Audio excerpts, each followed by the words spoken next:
ต่อយើងឡើងជីកត្រកខ្សែកាបហើយកត្រកខ្សែកាបនឹងដៃគេអាចដាក់ពីចំនួនមនុស្ស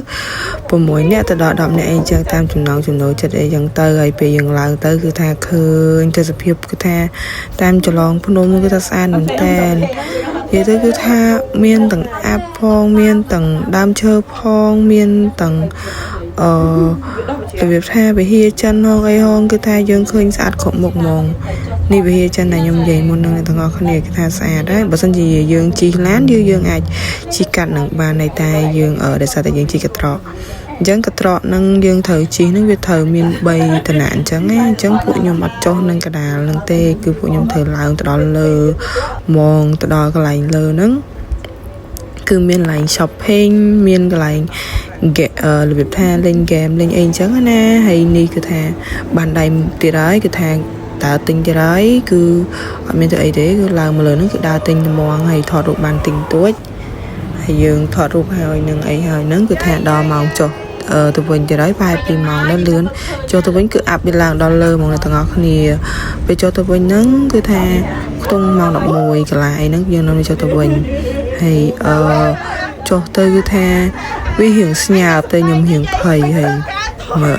មិត្តភក្តិខ្ញុំគឺតាមជន់ខ្ញុំទៅមកអ្នកនរគ្នាតែមិត្តភក្តិតែឲ្យស្គាល់ចិត្តចឹងហ្មងហើយឥឡូវគឺថាសត្វអាប់ហ្មងគឺថាមើលអីអត់ឃើញទេចុះមករៀងលឿនប៉ុណ្ណឹងហើយមិត្តភក្តិខ្ញុំថាប្រាសាទខ្ញុំរកប្រាសាទអត់ឃើញទេខ្ញុំឃើញតែមិត្តភក្តិខ្ញុំធ្វើបាបវា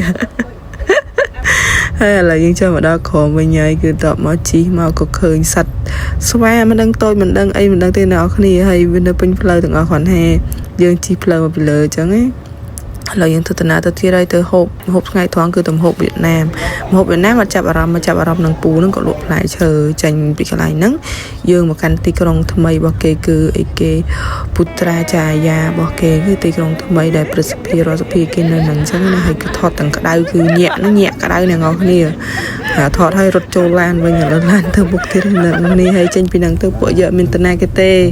គឺយើងធ្វើតាណាមើលទៅស្វាតាមដងផ្លូវហើយក៏ឈ្មោះទៅកាន់ពលានយន្តហោះកូឡាឡាំពួរវិញអញ្ចឹងណាដើម្បីធ្វើការត្រៀមហោះហើរមកស្រុកខ្មែរវិញអញ្ចឹងហើយពួកខ្ញុំហោះហ្នឹង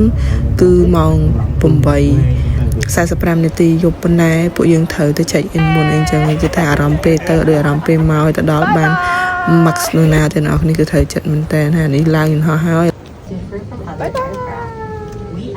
ឡើយយើងបានមកដល់កម្ពុជាវិញហើយនិយាយពីព្រាមយន្តហោះថ្មីឆែកអៅលឿនដល់ពេលអញ្ចឹងទៅពួកខ្ញុំត្រូវចុះមកលឿនពេកទៅក៏នៅឈរចាំវ៉ាលីឡើងមកសទូនាំបានឆែកអៅហើយពេលមកវិញហ្នឹងចង់ដាក់បတ်ឈាន